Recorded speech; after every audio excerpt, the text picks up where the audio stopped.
All right, today we're going to be talking about manifolds. We'll be talking about intake manifolds and exhaust manifolds. Now, the intake manifold is part of your air induction system. It's going to consist of right here your air filter housing, your throttle body. Right here, this is your intake air tube, and then this is your intake manifold right here. Now, your exhaust manifold is part of the exhaust system. This is your exhaust manifold right here. And this is your exhaust system right here. Now, intake manifold has cold air and fuel going through it. With older vehicles, you're going to have a carburetor mounted on the intake manifold. With newer vehicles, it's going to be a throttle plate right up here, a throttle body that's allowing just a valve that's going to allow the air down inside the engine. And then embossed into the intake manifold are going to be ports for fuel injectors, or with a new direct injection, it will not have the ports in the intake manifold. Now, your exhaust over here is bolted to your cylinder head, just like your intake manifold is bolted to the cylinder head on the other side. Your exhaust manifold has hot air exiting the cylinders and leaving the engine and going into the exhaust system. Now, this is a really cool image right here, and it's showing the different pulses and how it all works. So if you watch cylinder number 1 right here, we're starting the intake stroke, compression stroke, we're igniting, power stroke, and exhaust. And you can see the pulses going to each cylinder. Now, 1, 3, 4, 2, right there. That is the firing order for a inline four-cylinder engine. Then you're going to see the same thing on this side.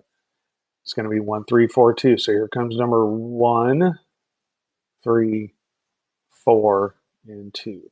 Okay, and you can just see how cold air comes in, it ignites in here, and when the engine's done with it, exhaust valves open and spits it out into the exhaust manifold, which directs it to the exhaust system. All right, so a typical intake manifold, a lot of them they used to be made out of cast iron, and then they kind of went to aluminum. Pretty much everything's made out of aluminum nowadays, just because of weight. But now what they're actually doing is they're starting to use some plastics. Ford's been using plastic intake manifolds for a while, and there's getting to be more and more plastic intake manifolds out there. There are some different ports on your intake manifold. You have your throttle body is going to bolt right here, and then you're going to have your vacuum port. Now, the vacuum ports are always after the throttle body. That's where your low pressure is going to exist, is after your throttle body, in between the throttle body and the engine itself. Right here is your EGR port for your exhaust gas recirculation system. If your vehicle has that, it's going to have a tube that goes from your intake manifold down to your exhaust manifold, connected to some sort of EGR valve, whether it's vacuum or it's electronic. Now, your exhaust manifold, the only thing, it might have an oxygen sensor bolted directly to the exhaust manifold, and then it will probably have some sort of EGR port that has a tube bolted to it. Also, it's going to be a tube that comes out of here. It might thread into a fitting, or it could just bolt flat onto a plate where a gasket seals it, and it's going to have a tube that goes up to the EGR valve itself, and then it's going to connect to the intake manifold somehow. Now, there's different types of manifolds. We'll just go over here. These are different intake manifolds. This is an inline four-cylinder intake manifold. You can see the throttle body is going to bolt here. You have your vacuum ports. Now, the vacuum ports, you might have like a map sensor that attaches right here. Your power brake booster might attach here. This is maybe for a PCV valve. This is your EGR valve. It's got different mounts on it. You can see the mounting bosses right here. And you can see these right here, these are where your injectors are going to be inserted, and it's got this little notch in the intake manifold. Your injectors are going to mount directly in there, and the fuel rail is probably going to bolt right here. Now this one here, this is a, looks like it's probably a Ford, or that could be a Chevrolet also. Plastic intake manifold. You have your injector bosses right here, where the injectors are installed. Throttle body up here, you have vacuum ports.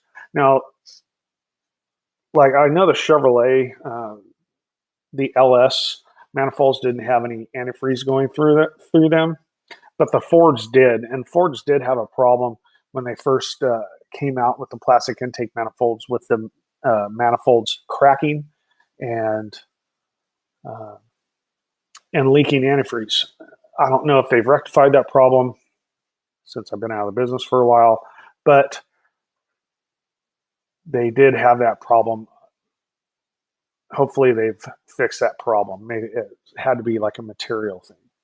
These are some different the two on the bottom, these are some high performance intake manifolds. This one looks like it's a dual throttle body intake manifold, and it's a custom made manifold.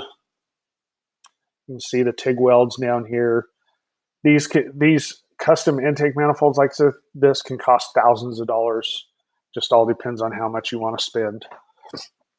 And over here, this is a it looks like an Edelbrock intake manifold for something, some sort of engine, like a Ford or a Dodge or something, and it's going to have a carburetor that bolts on the top, and then it also has a provisions down here for injectors. All right, so the next one, exhaust manifolds and or headers. These are just stock cast iron exhaust manifolds right here. They're going to bolt to the cylinder head. This would be off of some sort of V8. They usually have two bolts per cylinder, just because there's a lot of heat there, and they need to be able to seal that manifold to the cylinder head.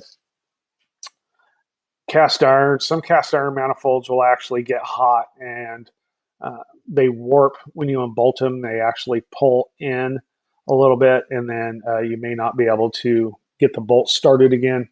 That's one thing you need to look or be careful of when you remove them. Down here is a header. Cast iron exhaust manifolds are exhaust manifolds, obviously. And then if they're made out of steel and they have tubes, they're called headers. And headers can cost anywhere from $100 up to thousands of dollars. Just a stock set of headers for a Chevrolet is going to be, or not stock, but just a cheap set is going to be anywhere from $100 to $300, just super cheap. And then you can have like the dirt late model headers we used to run were over $3,000. They were stainless steel, like this header right here. This is off of a Mitsubishi Evo twin turbo, a custom header. I mean, these things are works of art. You can see the TIG welds in here. They're really, really nice, and they're really, really expensive. I think this one said it was advertised for about $1,200 for this header, custom header. So anyway, so that's intake manifolds and exhaust manifolds. Remember, intake manifolds part of the intake air system. They're predominantly made of aluminum, but they're starting to be more plastic. Exhaust manifolds are made of cast iron, and exhaust headers are basically exhaust manifolds with steel tubes that connect your engine to your exhaust system. So if you have any questions, you can message me, email me, send me a smoke signal, something, and I will get back to you. Have a good day.